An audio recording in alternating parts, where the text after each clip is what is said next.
Here we have pair of lines. First one is intersecting line, second one is your coincident line, and third is parallel lines. The line means two or only two will take here in intersecting. Two lines are said to be intersecting if they intersect or meet at a common point. So you can see that they are meeting at a common point, and this type of line we call intersecting line. The line which coincides with another line. Like here, you can take here one is L, and you will take this is your M, and you can see that L coincide, not L, M coincide on your line L. So here L and M are called coincident line, and the third one, that is your parallel line. So here we will take the definition for parallel line. Two lines, or you can go for the more than two also, but in intersecting you cannot go more than that. So here two lines are in the same plane. Remember, it is your plane, so we will take the same plane here. Two lines in the same plane are said to be parallel if perpendicular distance. Remember, distance should be perpendicular. That means straight. There should be 90 degree. Okay, you cannot take like this. Like this. This is not applicable here, as it is not a perpendicular. So here the perpendicular distance for every point should be equal or remain constant. Okay, that is your parallel line. Now another word we are going to see, that is a transversal. Many students get confused with your transversal word. So here the transversal is also a line. Which type of line? The line which intersects two or more than two lines at a distinct point. Here you can see that L and M are two lines and they are intersecting line. Now if you take here T which intersect this L and M at a distinct point, then we can say that T is a transversal line. And we will go for the parallel line L and M. You can see that T intersect L at one point and M at another point. They are distinct here, so we can say that your T is transversal. Now if we take one more example, like an intersecting line, and if we pass this one through this common point T, then you cannot say that T is a transversal line. Why, sir? Because you will see that T meets at a common point, not a distinct point. अलग-अलग point पे meet नहीं कर रहे हैं, same point पे. L को भी इस point पे meet किया, L को भी इस point पे meet किया, M को भी इस point पे meet किया, और वो point same रहा, जिसके वजह से आप T को ट्रांसवर्सल यहाँ नहीं कह सकते हैं. तो क्या सर ऐसा कोई नेम है जिसका दो से ज़्यादा लाइंस एक कॉमन पॉइंट पे मीट करें? आप और एक लाइन ड्रॉ कर सकते हैं, और भी लाइन ड्रॉ कर सकते हैं जो एक कॉमन पॉइंट से मीट करते हैं. Yes, there is another name for this type of collection of lines which intersect at a common point. Remember here, two lines, one common point. More than two lines, three or more than three lines are said to be what? Concurrent lines if they meet at a common point. That means this collection of lines we call concurrent lines.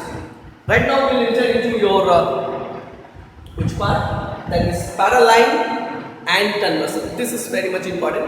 We are going to discuss about this one, and we will try to complete 2 or 3 proofs here and 1 exams. Okay, let's see in details about this one.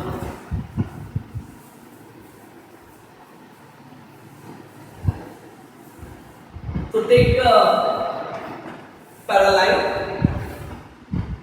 and one transversal. Here we get 1, 2, 3, 4, 5, 6, 7, 8 angles.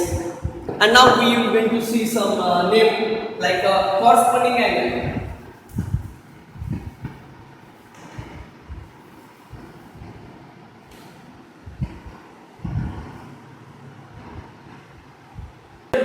We are going to see your corresponding angles. Corresponding angle, that is 1 and 5. Look at here, angle 1 and angle 5. Angle 2, angle 6, angle 3, angle 7, angle 4 and angle 8. This type of pair of angles we call corresponding angles. And if you look at here, alternate interior angles. Here, interior means inside of that two parallel lines. Here we have two parallel lines and inside of that one. And if you look at here, alternate, that means angle 4 and 6 and angle 5 and 3, both are alternate interior angles. So here you have 4 pairs of corresponding angles. Here you have 2 pairs of alternate interior angle. There is alternate exterior angle also. So for exterior angle, if you look at here, angle 1 and angle 7. This is your exterior and they are alternate. And here angle 2 and angle 8. And the fourth one, you can take it as third one here, that is consecutive interior angle. And if you look at inside of this again interior, you can see that consecutive means the angle should be one side of that transversal line. So this is your transversal, not line, just you say transversal. This is your transversal, and the one side of this one, if you look at here, that is 3 and 6. And if you look at this side, 4 and 5, they are consecutive interior angles. Okay. There is no consecutive exterior angle. We will not take like that. That type of angles we don't like this. Now we will have corresponding axioms theorem. Sorry, my mistake.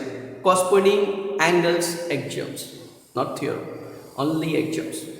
So corresponding angle axiom says that if these two lines are parallel, remember it's not compulsory that two lines should be parallel to get these angles. If you get this type of lines and if it meet like this and we get transversal, then also we get these all angles, pair of angles. But corresponding angle axiom says that if these two lines are parallel and then there is a transversal, then whatever angle you will get, like corresponding angles. So corresponding angles axiom says that two line, one transversal, then corresponding angles are equal. Corresponding angles are equal. That corresponding angles axiom says. So what about this one? These two will become theorem. Alternate interior angles are also equal. And here, for third one, what we can see that sum of the consecutive interior angle is 180 degrees. That means here they are supplementary. So what we will get? They are not equal. Remember, angle 3 is not equal to angle 6, but here we are getting angle 3 plus angle 6 equals to 180, and another also angle 4 plus angle 5 equals to 180. Using one axiom, this two will going to prove today. This will be our target. Okay. Now we are going to see one by one that alternate interior angles are equal if what? It should be parallel and there is a transversal. Then only. Okay. So first one will take alternate interior angles are equal. So how are we going to prove? So what we have? We have angle 1 equals to angle 3. Okay. It will take like this, angle 1 equals to angle 3. Why sir? Because you can see that at vertically opposite angle. Already we have discussed about in the last video that vertically opposite angle are equal. So angle 1 and angle 3, angle 4 and angle 2 are vertically opposite angles. So here we can write angle 1 equals to angle 3, and in reason we can mention here vertically opposite angle. Next one, if you see, angle 1 equals to angle 5. How could you say that angle 1 equals to angle 5? You can look at here. Angle 1 and angle 5 are corresponding angles, and corresponding angle axioms says that they are equal if it is parallel. Two lines are parallel. So here we write corresponding angles axioms. Now if you take this one as number 1 and this is your number 2, number 1 and number 2, so there is a equivalent axioms that things which are equal to the same thing are equal to one another. So here angle 1 is equals to angle 3 and angle 4 is equals to angle 1 is equals to angle 5. In both cases there is angle 1 angle 1. That means from 1 and 2 we get angle 3 equals to angle 5. And now we can see that angle 3 and angle 5 are alternate interior angle and they are equal here. Similarly, Similarly, angle y we can write here angle 4 equals to angle 6. No need to show, just you say directly similarly. This is your first theorem, that alternate interior angles are equal. And converse of this theorem is also exists. That means if the alternate interior angles are equal, then this line L and M must be parallel. Remember, must be parallel. And that one more axioms exist in your corresponding angle axioms, that if corresponding angles are equal, then that two line must be parallel. Okay. So next one we are going to see that consecutive interior angles are supplementary. That means sum of two consecutive interior angles give you 180 degree. So that will be our second proof. So here, let's see. So here we are going to take angle 1 plus angle 4. Okay, plus we'll take here. So angle 1 plus angle 4 give you 180 degree. Could you give the reason? Angle 1 plus angle 4. Angle 1 plus angle 4 equals to 180 degree. How could I write here? Yes, you are right. That is linear pair axioms. Because you can see that this transversal is a straight line and these two lines in the same side, and 1 and 4 are what? Adjacent angle. So we can apply here linear pair axioms, or you can say that straight angle property also. So but linear pair axiom is quite standard. Linear pair axiom. And second one will take the same thing, that is angle 1 equals to angle 5, corresponding angles axioms.